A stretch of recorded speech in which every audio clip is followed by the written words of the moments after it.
تخيل كده، في يوم عادي جدا طفل صغير بيصحى من النوم وفجأة رجله مش بتلمس الأرض. بيبدأ يطفو فوق السرير بعينيه الواسعة، مش فاهم ايه اللي بيحصل. اللعب بتطير حواليه، الكتب بتلف في الهواء، والغطا بيطير كأنه بيهرب من الجاذبية. وكل ده بيحصل وهو لسه مش مدرك. لكن اللي جاي أغرب، السقف بيختفي والولد بيطلع لفوق لحد ما يلاقي نفسه في الفضاء. ومع إنه مش لوحده، في مكان تاني في نفس اللحظة، في مطبخ دافي، أم بتجهز الفطار. بس فجأة الكوبايات بتطير، الأطباق بتلف حوالين نفسها، والتفاح بيعلق في الهواء كأنه في عرض سحري. حتى القطة ماسكة معلقة وبتلف في الهواء وهي بتبص حواليها باستغراب.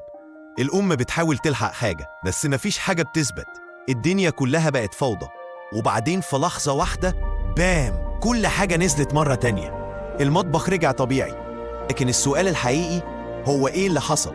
وإيه اللي خلى كل حاجة تطير وترجع؟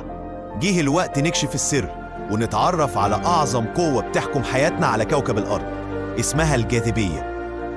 الجاذبية مش حاجة بنشوفها، لكنها القوة اللي بتشدنا لتحت، اللي بتخلي الكوباية تقع والكرة تنزل على الأرض والناس تفضل واقفة مش طايرة. العلماء من زمان كانوا بيسألوا نفس السؤال، ولحد ما جه إسحاق نيوتن وفهم إن في قوة بتشد كل حاجة لبعضها. كل حاجة ليها كتلة، وكل ما الكتلة كانت أكبر الجاذبية كانت أقوى.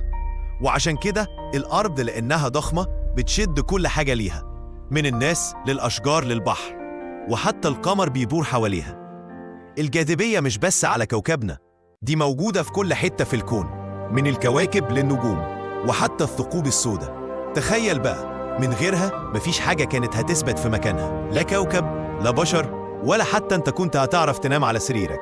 الجاذبية بسيطة بس عظيمة، وعلشان كده بنقول شكرا يا جاذبية.